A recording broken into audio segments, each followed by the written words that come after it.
नमस्कार, बहुत स्वागत। मैं हूं आपके साथ ऋतु ज्ञानवानी। आप देख रहे हैं न्यूज़ 18 का डिजिटल प्लेटफॉर्म।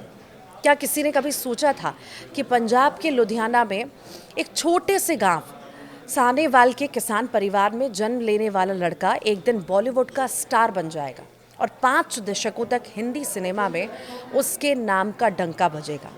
आज हम बात कर रहे हैं अपने ज़माने में बॉलीवुड के सबसे हैंडसम हीरो धर्मेंद्र की, जो इतना हैंडसम माना जाता था, जिसकी खूबसूरती की चर्चा बॉलीवुड से लेकर हॉलीवुड तक होती थी, जो करोड़ों हिंदुस्तानियों का चहीता था, जिसे भारत ने दिल से प्यार दिया और बना दिया हिंदी सिनेमा का ही मैन। आधी सदी से ज़्यादा के अपने करियर में धर्मेंद्र कम से कम 2 पीढ़ियों के चहेते स्टार रहे। उनकी जिंदा दिली ही थी जो गठीले और रौबदार पर्सनालिटी के बावजूद उन्हें रोमानियत के रोल में भी फिट कर देती थी, जबकि दूसरे भारी भरकम पहलवान नुमा एक्टर्स पर ये इमेज ओढ़ी हुई दिखने लगती थी। विनोद खन्ना और फिरोज खान के साथ रोमानियत फपती थी, लेकिन इन दोनों पर कॉमेडी वाली भूमिकाएं उस तरह नहीं फपती थी जैसे धर्मेंद्र पर। धर्मेंद्र का परिवार खेती किसानी से जुड़ा था। उनके पिता स्कूल में हेडमास्टर थे, लेकिन किस्मत को कुछ और ही मंजूर था। 14 साल की उम्र में ही धर्म सिंह देओल को फिल्मों का शौक था। वो घर से छिप छिप कर फिल्में देखने जाया करते थे। धर्मेंद्र के बचपन का नाम धर्म था। पढ़ाई पूरी करने के बाद धर्मेंद्र को रेलवे में क्लर्क की नौकरी मिल गई थी, लेकिन उनका मन नौकरी में नहीं था और एक दिन वो अपने सपनों के साथ माया नगरी मुंबई चले गए। फिल्मी बैकग्राउंड नहीं होने के कारण शुरुआती दिनों में उन्हें काफ़ी दिक्कतें हुई, संघर्ष करना पड़ा। काफ़ी मशक्क़त के बाद जब काम नहीं मिला तो वह निराश होकर वापस अपने गांव लौटने वाले थे। उसी समय अभिनेता मनोज कुमार ने उनकी मदद की और फिल्मों में काम दिलाया। फिर क्या था, शुरुआती दौर में भले ही कुछ ज़्यादा कामयाबी ना मिली, लेकिन 70 के दशक तक धर्मेंद्र बॉलीवुड के सुपरस्टार बन चुके थे। 70 और 80 के दशक में धर्मेंद्र ने हिंदी सिनेमा में अपनी कामयाबी के ऐसे झंडे गाड़े कि वो अपने वक्त के सबसे महंगी फीस लेने वाले एक्टर बन गए। साल 1973 में उन्होंने 8 हिट फिल्में दी थीं। इतना ही नहीं, बल्कि साल 1987 में धर्मेंद्र ने अपना ही रिकॉर्ड तोड़ा और एक ही साल में लगातार 9 हिट फिल्में दी। आज भी धर्मेंद्र के नाम ही ये रिकॉर्ड है और कोई इसे तोड़ नहीं सका है। बॉलीवुड के ही मैन धर्मेंद्र का निधन हो गया है। धर्मेंद्र अब हमारे बीच नहीं रहे। इस खबर से बॉलीवुड जगत में शोक की लहर दौड़ पड़ी है। 89 साल के थे, पिछले कई दिनों से बीमार चल रहे थे। हाल ही में उन्हें मुंबई ब्रीच कैंडी अस्पताल में भर्ती कराया गया था, जहां उनका इलाज चल रहा था। उनकी हालत क्रिटिकल लगातार बनी हुई थी। कई दिनों तक भर्ती रहने के बाद धर्मेंद्र को हॉस्पिटल से डिस्चार्ज भी कर दिया गया था 12 तारीख को, लेकिन उनकी तबीयत क्रिटिकल बनी हुई थी। धर्मेंद्र अगले महीने 8 दिसंबर को अपना 90वां जन्मदिन मनाने वाले थे और उनके ठीक ठाक घर लौट आने के बाद खबर थी कि उनका पूरा परिवार एक साथ धर्मेंद्र का 90वां जन्मदिन बड़े ही धूमधाम से मनाने वाला है। अभी इसी महीने जब धर्मेंद्र हॉस्पिटल में एडमिट थे तो उस समय उनकी झूठी मौत की खबर भी फैल गई थी, जिससे उनका पूरा परिवार काफ़ी गुस्से में नजर आया था।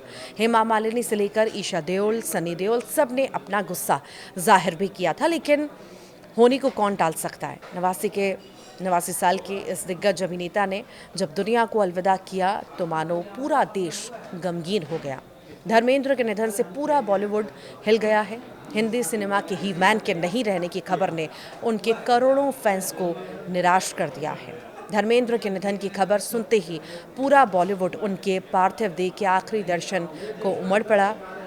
उनसे सबसे उनके अच्छे दोस्त हिंदी सिनेमा के महानायक अमिताभ बच्चन हो, जितेंद्र हो, सलमान खान हो, शाहरुख खान हो, ऐसा कोई कलाकार नहीं जो दुख की इस घड़ी में देओल परिवार के साथ नजर ना आया हो।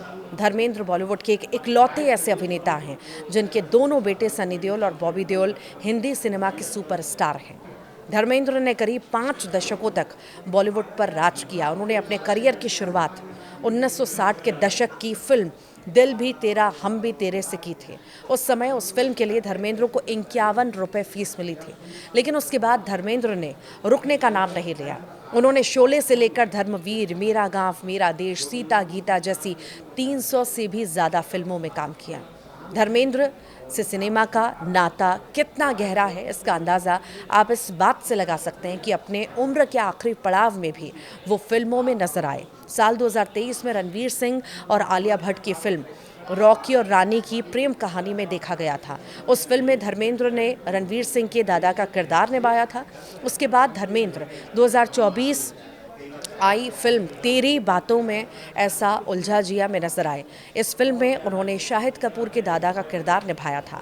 धर्मेंद्र अपनी आखिरी सांस तक हिंदी सिनेमा में काम करते रहे। धर्मेंद्र आज हम सबके बीच नहीं है, लेकिन उनकी आखिरी फिल्म अगले महीने आने वाली है।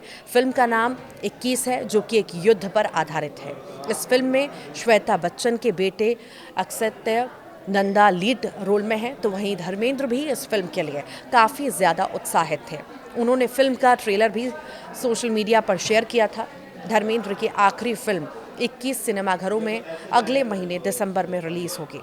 हिंदी में सिनेमा में लगातार 6 दशक तक उनकी सक्रियता रही, 300 से ज़्यादा फिल्में की।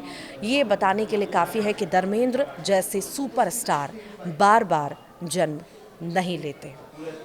एक्शन हीरो के तौर पर पहचान बनाने वाले धर्म पाजी ने शोले, मेरा गांव मेरा देश, गुलामी, हकीकत, समाधि, सीता और गीता, धर्मवीर, गुलामी, बंटवारा जैसी बेहतरीन फिल्में की। एक तरफ धर्मेंद्र ने एक्शन हीरो के तौर पर पहचान बनाई थी, तो वहीं चुपके चुपके और प्रतिज्ञा जैसी फिल्मों में उन्होंने अपने शानदार अभिनय से ये बता दिया कि 70 mm के पर्दे पर वो केवल मार धाड़ ही नहीं, बल्कि अपनी अदाकारी से लोगों को हंसा भी सकते हैं। दोस्त और अनुपमा जैसी फिल्मों में उन्होंने अभिनय की ऐसी लकीर खींची जो कभी नहीं मिटेगी। 70 और 80 के दशक में धर्मेंद्र ने बॉलीवुड में कामयाबी का ऐसा झंडा गाड़ा कि उनकी कास्टिंग ही किसी भी फिल्म के लिए सफलता की गारंटी बन जाती थी। 1973 में उन्होंने एक के बाद एक 8 सुपरहिट फिल्में दी और फिर 1987 में उन्होंने अपनी ही रिकॉर्ड को तोड़कर एक साल में 9 फिल्में की, जो दिखाती हैं कि उनका लगाव बॉलीवुड से कितना था, फिल्मों को लेकर के कितना ज़्यादा लगाव था, काम को लेकर के कितना ज़्यादा लगाव था। और जब आज वो हमारे बीच नहीं हैं तो सबकी आंखें नम हैं। सभी श्रद्धांजलि देने के लिए, आखिरी दर्शन करने के लिए पहुंच रहे हैं।